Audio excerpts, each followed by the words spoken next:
ADHD and goal setting, there's extra layers. And especially working with clients, the word goal means a lot of different things. And I want to talk about that in an ADHD friendly way of, how can you hit goal and it feel good and fun and like what you're doing. And I'll go into a little bit more of that. So we're halfway through the year. We still have 6 months left to hit what you'd like to hit. So if you are behind goal, you can reset and you can recalibrate. And that's what I wanted to do today. And if you're ahead of goal, you can do the same thing. You can reset, you can increase your goal, you can shift how you're doing it. And then if you haven't made a goal yet, which is not uncommon with ADHD because there can be some extra layers, then you can make a goal if that's something you want to do.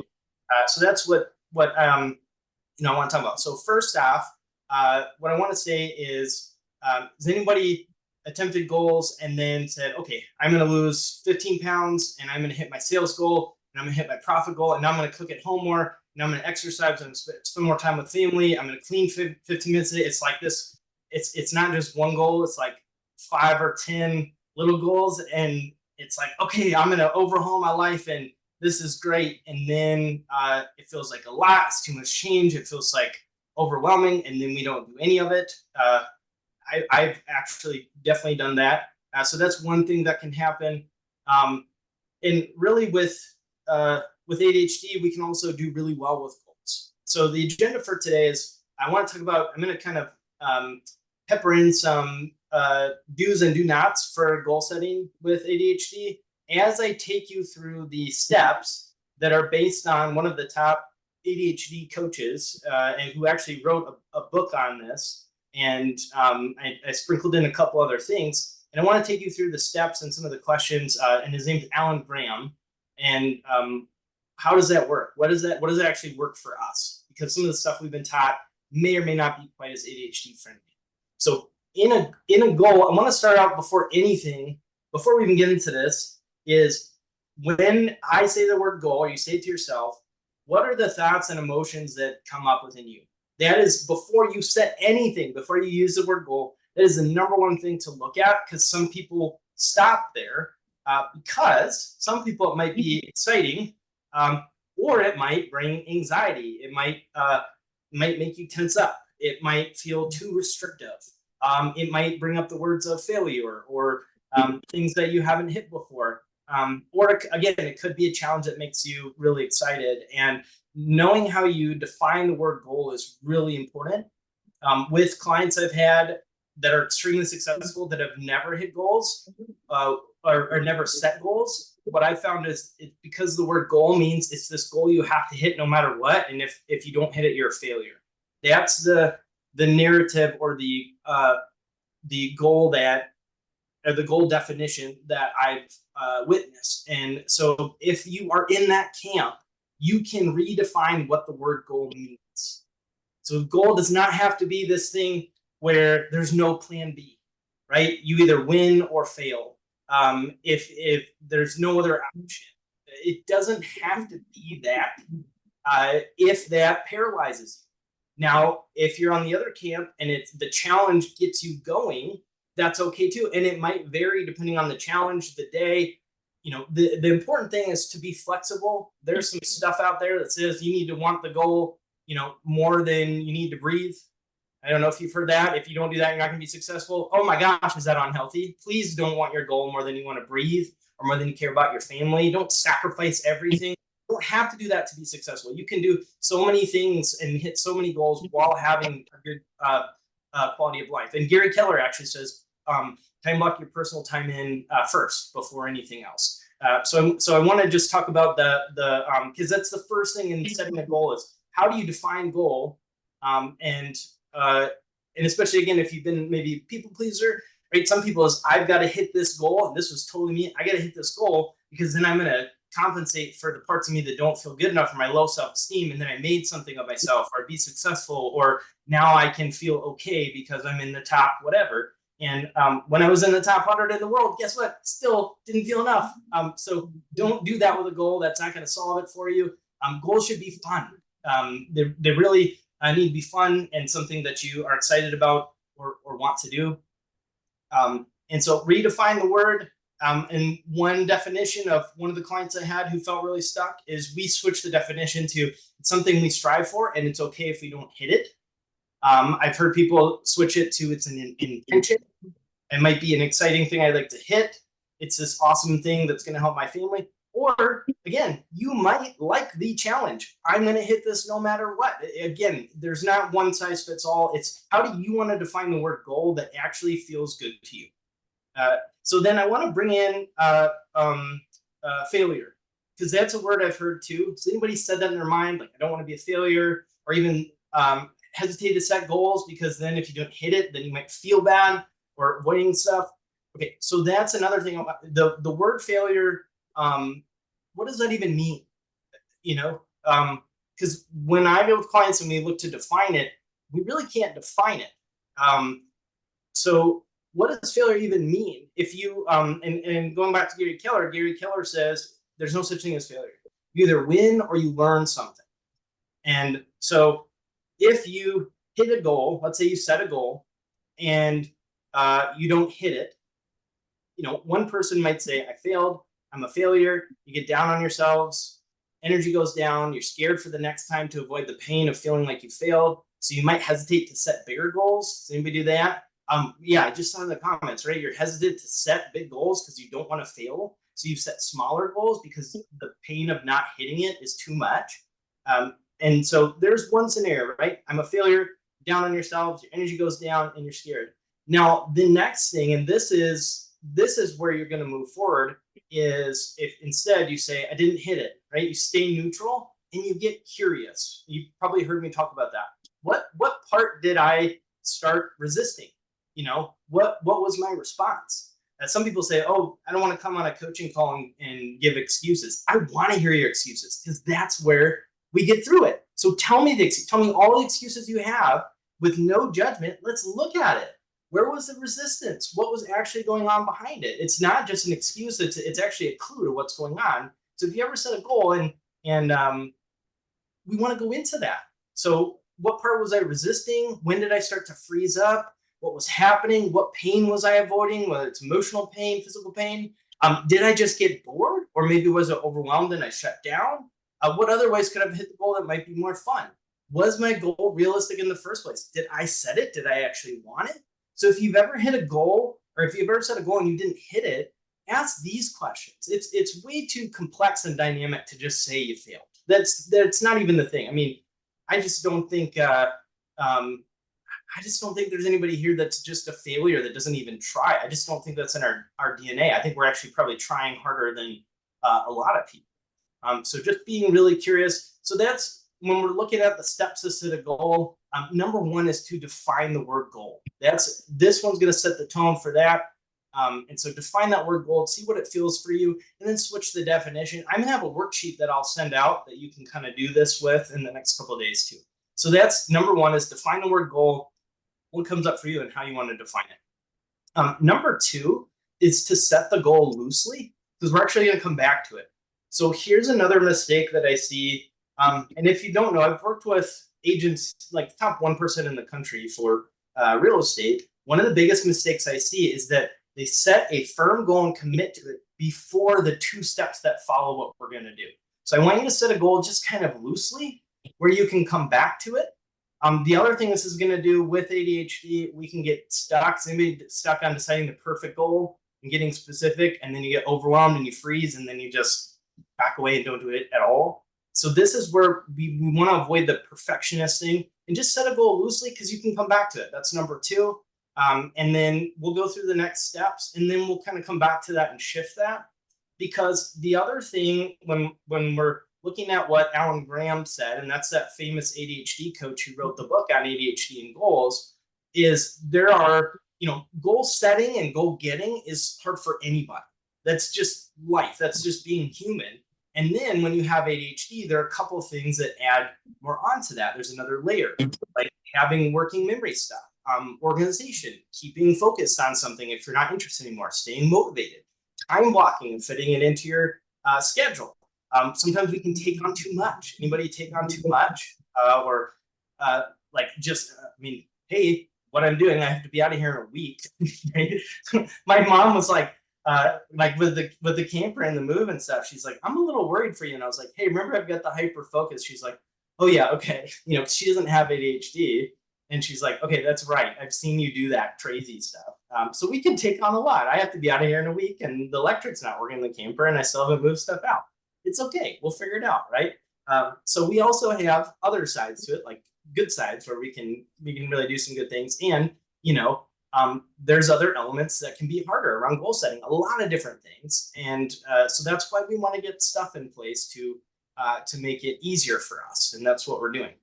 So that first one, right, we define the word goal. 2, we're setting a loose goal, something we can come back to. Number 3, this is really important. It's like, why do we want the goal? Is it because somebody told us to double it? Is it because somebody else said that we should hit it? Is it because we think we should hit that because we did something the year before? Is it something we decided on a whim because we were in a certain moment of emotion in a class or a training and I can do this, and then when we think about it later, it's like, well, I don't want to change the goal because I said it, but then when you kind of get back to baseline, you know that it's not the right thing. So remember, we also have the all or nothing thinking, which that flexibility in the middle is so helpful in hitting goals, and it's something that can be practiced. And so that's why we can do this big overhaul and think, oh, I got to change everything, or I got to have this huge goal, I'm going to sacrifice everything. That thing in the middle is actually that is going to help us get there a little bit more and be a little bit more flexible.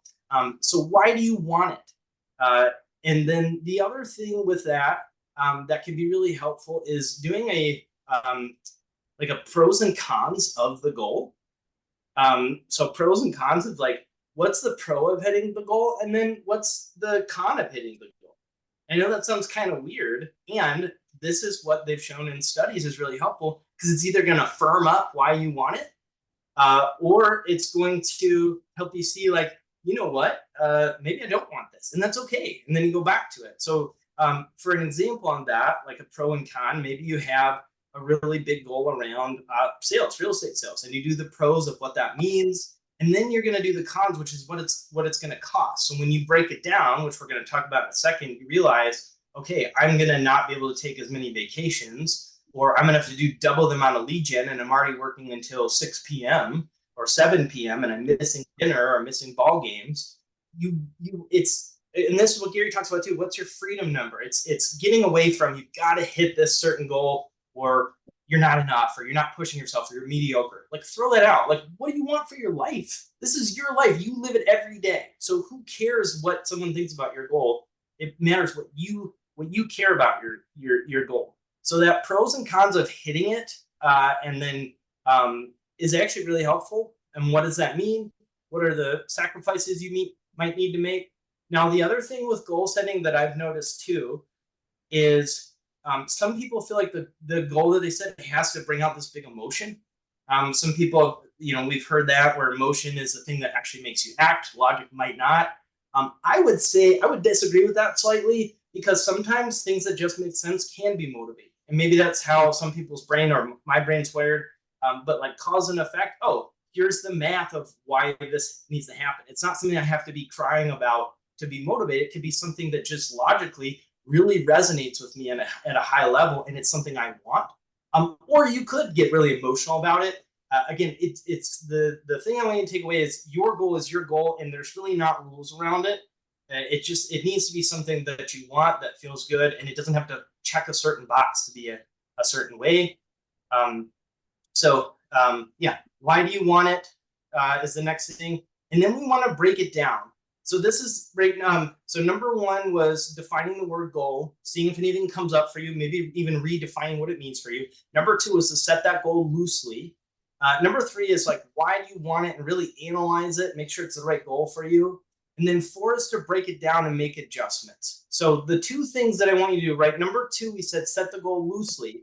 And then the 2 steps after, why you want it, and then break it down. We're going to do these 2 things, and then we're going to go back to firming up the goal. This is the thing that I think so many people miss in why people don't hit their goal and feel bad about it, because they haven't broken it down and actually applied it to what that means in your day, and if you want that life. Or it might be that you break it down and it's actually way less than you thought, and then you bump it up. I've noticed that too. And so we want to break the goal down and make any adjustments. So the first thing with any goal, we want to define by when. When are you going to hit the goal? Like what's the parameters? Is it 6 months? Is it 1 month? Is it 12 months? Is it by the end of the year? Define what that goal parameter is, what the date is. We always want a deadline on there. Something where we can kind of check in and say, yes, we hit it, or no, we didn't. And that gives us structure. So with ADHD, we've talked about this before, too much structure, what happens? We can freeze and just walk away. I rebel like a 13-year-old teenager. If you give me too much structure, I'm just going to have an aversion to it. If I have no structure, I'm probably not going to be happy. I need structure and I need a balance. And so giving that timeline is a really good thing to give us structure, and because we do well with it. Because the other thing, by setting a goal, this can infuse happiness and fun and confidence and wins in your life too. It doesn't have to be this big, heavy thing. It can be something that makes you happier. I don't know if anyone else here, when you have a goal and you're on track, how does that make you feel? What does that do? How does that improve your mental health, your energy, your relationships, how you show up, your mood, everything? So you have a goal that feels, that resonates with you, and you're on track, it feels really good. And this is why we want to break it down and make sure it feels realistic. So we're gonna say, what is that time parameter? Let's say 6 months. Let's say by the end of the year, and then we're gonna break it down to then the month. So if we're gonna say, I'm gonna close, let's say 20 more sales. I'll just throw that out there. And then we want to break that down. Okay, 20 more sales. So how many is that in a 6-month period? Let's see. And if what I want to throw in here too is generally, I'm going to use a real estate sale because most of us are realtors, probably all of us. So remember too that you're not going to get a pending on December 31st and it's going to close in 2024. So we actually kind of want to take it back, ideally, to leave like 45 days or at least 30 days. So let's say 30 days. Let's say there's 5 months left to hit that, because some people can have a 30-day close. So if I have 20 sales and I have 5 months left, that's going to be 4 sales a month. And then we want to work it back down to the week. So that's 1 per week, right? So then I know, okay, I've got to get 1 pending per week, let's say.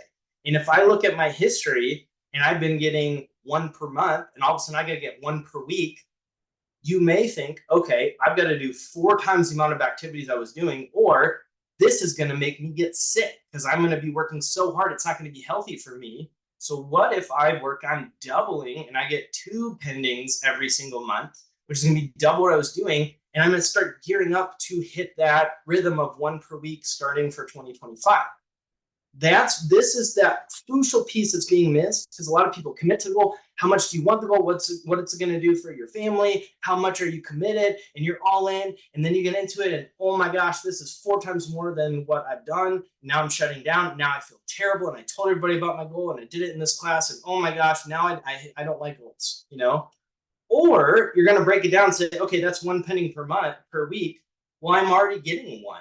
I'm getting like 3.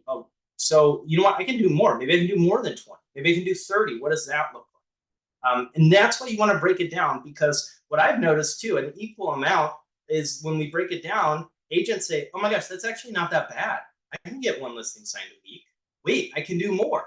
You know, I can do way more than that. And so it can go both ways. You really want to break it down. Make sure you like the life. This is your life. Goals do not matter as much as your mental health, your family, your enjoyment. There is like no happiness that you're going to get from neglecting all of those things. It's not going to be good. You might need to do it in little spurts, but if your plan includes neglecting enjoying life every day, that's not something I would choose. It's not fun, you know? So make sure that you like it and you find a way to still honor what your values are.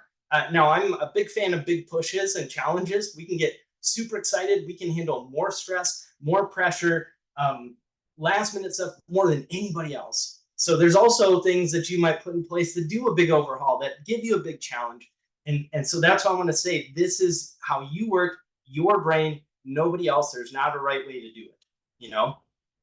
So now we've set the goal loosely. We know why we want it. We've done the pros and cons of hitting that goal. We know that it's worth it. We've broken it down. We know that it's realistic now, or we've upped our goal to something that we can do more. Now we want to firm up that goal, and we want to make any last tweaks. So we want to say, okay, this is we're firming up this goal. We're saying, okay, this is the goal that we're going to do now. We know we have this goal, and then here's the other part that a lot of people miss. Is we want to think of now, what are the obstacles that might prevent us? What are the things that have gotten in our way in the past? And this is where we want to be neutral. Because if you're beating yourself up, you're not gonna move forward. Be super neutral. And let's say you've set 20 goals and you haven't hit any single one. Great, that's data, that's information. There's always time to do something new. And so go back and collect the information and the data from those 20 different goals that maybe you haven't hit in the past, and think about the patterns of when you fell off. What happened? How far into it was it? Why was it? Was it overwhelm? Was it boredom? Did you feel bad? Was it like energy stuff? Did you have health stuff come up? So we really just want to stay as neutral as possible, and we want to look at what are some of the obstacles that might come up, or ones that have come up in the past, and then we want to come up with strategies. So if you got overwhelmed in the past and you shut down, then you might want to have a plan to calm your nervous system next time, because it's anxiety. That's where it's like overwhelm. Or you might have a plan where you calm the overwhelm down, or you put on soothing music when that comes up, and now you can get past that point that made you shut down before. Or you talk to somebody, or you learn how to regulate things a little bit more, or you journal when it happens. That's one thing. Or maybe you got bored. Maybe last time, all the other times you got bored and you weren't interested anymore. The other thing with goals with that, and that's going to help that, is it's okay to shift how you hit the goal. So if you have a plan, let's say, of how you're going to hit it, let's say you have a certain type of lead generation you're hitting, and then you hit a huge wall and you just can't do it anymore, don't give up on the goal, switch your lead gen. Who cares? You don't have to call anymore. Do something else. If you have a goal around exercise or eating or anything like that, and then you hit a wall and you get really tired of the food plan, or it feels too rigid, or you're having maybe some body stuff come up, or like eating disorders. I want to throw that out there. That's more common than you think, and relationships with our bodies and all that stuff. Maybe you get a therapist to help you through that, and maybe you find things that aren't as triggering, and you start calling it movement instead of exercise, and you really get some support with that, or whatever. So the key is to be super present and hold the space for whatever's coming up if you hit a wall, and be okay pivoting and putting tools in place. That's really what it is, because we're going to hit a wall on stuff. That's really normal. Everybody does that. I mean, why when we think of New Year's resolutions, how many people have heard New Year's resolutions being hit and then most drop off, I think, in February? That's everybody. And the average population who has ADHD is anywhere from 3 to 8%. So just know that that's normal to drop off. And when I coach people who have ADHD or don't, it's about sitting with the resistance and being curious without judgment. Because the other thing we can do too, if we feel shame about something, it's really easy to distract ourselves and go to something else. Because we don't want to feel it, because shame sucks to feel. Uncomfortable. I don't blame you. Uncomfortable things kind of suck to feel. And so when we can sit with it and hold the space, like if it was your friend, your partner, your kid, your spouse, anything, and you can just, if they were telling you they're having a hard time, and you can hold the space for that, then you're actually going to move through where you've been stuck. And it's really coming from a place of compassion too. So we want to come up with strategies. If you were bored, we need to make it fun. If you were overwhelmed, we need to make it more calm. If you got into it and you realize, why am I doing this in the first place, then we got to go redefine it. If you get into the goal, it is okay to change your goal. You're probably not going to hear that a lot. I'm going to tell you, it is okay to change your goal. Don't do it on a whim, just randomly in the moment so you feel better. And I don't think a lot of people would. Have a conversation, really analyze it. Talk with somebody you trust, or a coach, or another agent, and really think, is this the best thing for me? And if it is, then keep going and recalibrate. And if it's not, it's okay to change the goal and recalibrate. That's okay. That's something I've seen two people feel kind of bad about, and you don't have to. It's again, this is your goal. So a couple more things. Let's see. Keep it simple. Keep it as simple as you can. We can tend to overcomplicate things a little bit more. We can actually be a little bit more detail-oriented, which is neat. Sometimes, even though we have some working memory stuff and can go fast, we actually can catch a lot of details. And I'm reading about this right now, but studies show that we take in a lot more stimulus and we collect a lot more data at once. I know with autism, it's 70% more sensory stuff than the average population. And so ADHD is neurodivergent, and I'm reading about the difference in that too. And so don't overcomplicate it. Just go for good enough, you know. And also think about too, let's say the baby step. So if you have, I'm going to use an exercise goal, and your goal is to work out, go to the gym 30 minutes a day.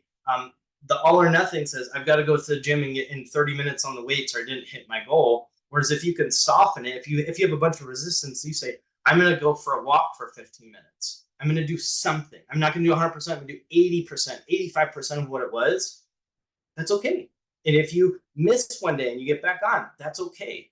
People fall off. And so part of this that I see as a coach is just softening the rigidity of you either do it or don't, because that's where I see people fall off. You either do it perfect or you have this big thing, or you don't hit it, you know.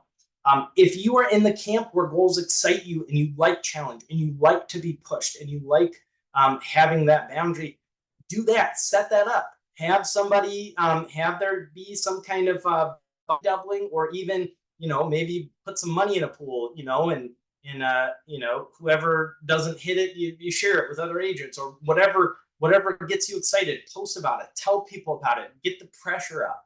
That is okay too. All those work. All those can really help you hit goal. And so this is the time to reset. If it's time to reset, if you haven't set a goal, if you haven't recalibrated yet, or if you're ready to, this is the time to do that.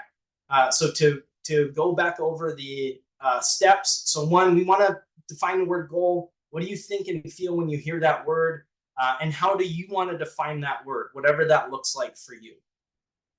Number two, set the goal loosely at first. Doesn't have to be perfect. That's going to give you an idea of what you want to hit, whatever that is. And you're going to come back to it after you do number three, which is, why do you want it? Why does that matter?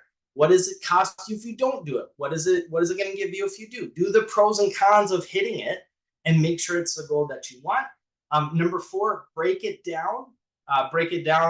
You've set your timeline, so break it down to the month, to the week, to the day. Make sure you like your life. Make sure you want to do it that way. Adjust it. And then number five, right, we're going to firm up the goal. We're going back to our goal. We're going to firm it up, make any last tweaks. And then number six, predict any obstacles that come up with strategies for those. Look at our past history. Where have we fallen short before? Get the strategy in place and get your toolkit. And the reason I really wanted to emphasize this is going back to that top ADHD coach that wrote a book on goal setting with ADHD, Alan Graham. What he said is that planning is the core factor in success. Like, those steps in doing that are the core factor in whether someone with ADHD is going to hit a goal or not, is going through those. So that is what I have for you today. I will have a worksheet because I know structure is helpful. And so I've got a Word doc that I'll send out with the newsletter that's going to have where you can just make a copy and you can just type in it if you want, and make it really fast and kind of play with it. So I'm, again, so grateful for you. I think of you guys all the time when I'm doing the camper stuff and like really pushing myself, and it's just such a big reward at the end. So thank you for being in my life and letting me do this too. Like, getting to lead this is crazy to me and wonderful. And yeah, you guys are so cared about so much. And let me know if you need anything, and we'll see you next time. So have a wonderful time.